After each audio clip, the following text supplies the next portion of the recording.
Have you ever wondered what happens when a king reigns for almost a century? What happens when a golden age slowly, almost imperceptibly, begins to fade? Today, we conclude our series on the great pharaohs of Egypt with a story that is both epic and cautionary. This is the story of Pepi II, the king who saw the sun set on the legendary Old Kingdom. Imagine ancient Egypt, a land of towering pyramids and absolute pharaohs. Around the year 20 to 78 BCE, a young boy, perhaps only 6 years old, ascends the most powerful throne in the world. This boy was Pepi II. His father, Merenri I, had left the kingdom stable and prosperous, but the sight of a child ruler must have sent ripples of uncertainty through the palace halls. Who would truly rule? In these early years, the kingdom was steered by a council of regents and powerful officials. They were the experienced hands guiding the young king, making decisions that would shape Egypt's destiny while Pepi was still learning to read the sacred hieroglyphs. This period of guided rule was crucial, maintaining stability while the pharaoh grew into his divine role. But no one could have predicted just how long that role would last. Pepi II's reign is one for the history books, quite literally. He ruled for over 90 years, making him the longest reigning monarch in all of Egyptian history, and one of the longest in the entire world. Think about that for a moment. Generations of Egyptians were born, lived their entire lives, and died, knowing only one pharaoh, one living god on earth. This incredible longevity brought an unprecedented level of continuity. There were no succession crises, no power struggles for the throne for decades upon decades.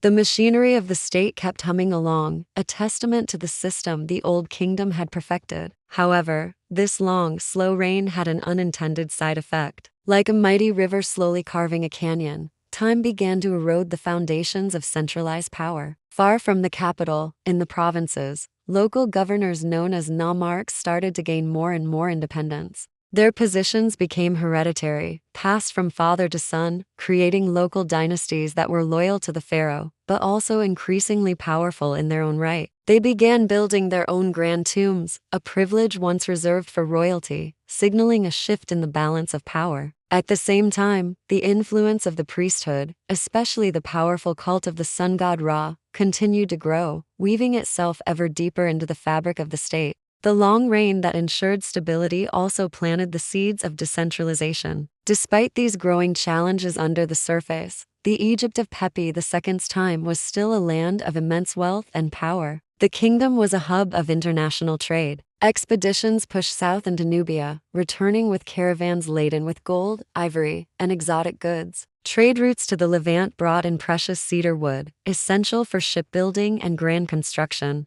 From the Sinai Peninsula, miners extracted turquoise and copper. The royal treasury was full, and the administrative system, a marvel of ancient bureaucracy, remained remarkably efficient. However, there was a noticeable shift in royal priorities. The age of colossal pyramid building, like the Great Pyramids of Giza, was over. Pepi II continued to build. Of course, his pyramid complex was constructed at Saqqara, but it was on a much smaller scale. The focus had moved away from sheer monumental ambition. Instead, Pepi's reign emphasized governance, meticulous administration, and deep religious observance. He poured resources into maintaining and endowing temples across the land, reinforcing the divine order and his place within it. It was a quieter, more introspective form of kingship, focused on maintaining the status quo rather than outdoing the architectural wonders of his ancestors. One of the defining features of this era was the strengthening of the solar cult of Ra. The pharaoh's role had been evolving for centuries. Once seen as an absolute, untouchable god-king, the pharaoh was increasingly viewed as the divine intermediary between the gods and humanity. Pepi II embodied this evolution. He was the chief priest of every cult, the living link to the cosmos, and his long reign only deepened this sacred image.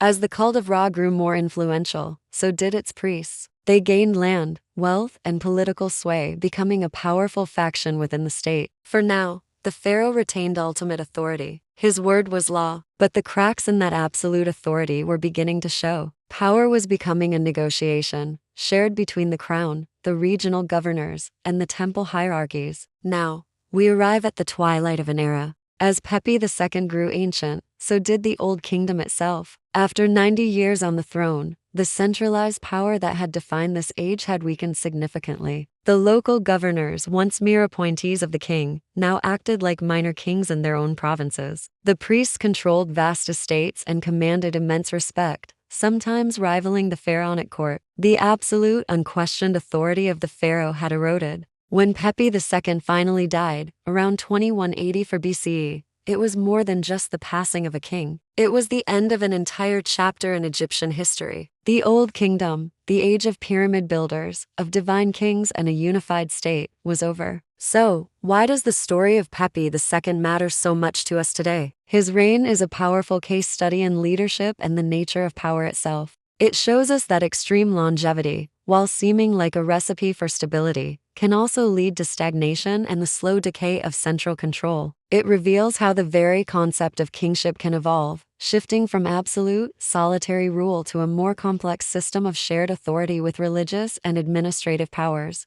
And most importantly, it teaches us that even the mightiest and most enduring dynasties are subject to the currents of change. Nothing lasts forever. With the death of Pepi II, the curtain fell on the Old Kingdom. The age of the Great Pyramids, an unshakable central power, was gone. What followed was a period known as the First Intermediate Period, a time of political fragmentation, social upheaval, and regional conflict. But it was also a time of transition, of new ideas, and profound cultural change. Every ending, after all, is also a new beginning. This concludes our journey through the lives of the great pharaohs. From Narmer unifying the two lands to Pepi II watching a kingdom's sunset, we've seen how these rulers shaped one of the most incredible civilizations the world has ever known. Thank you so much for joining us on this series. If you've enjoyed these deep dives into ancient history, make sure to like this video and subscribe to the channel. We have many more stories to tell, because history is a book with endless pages. Thanks for watching.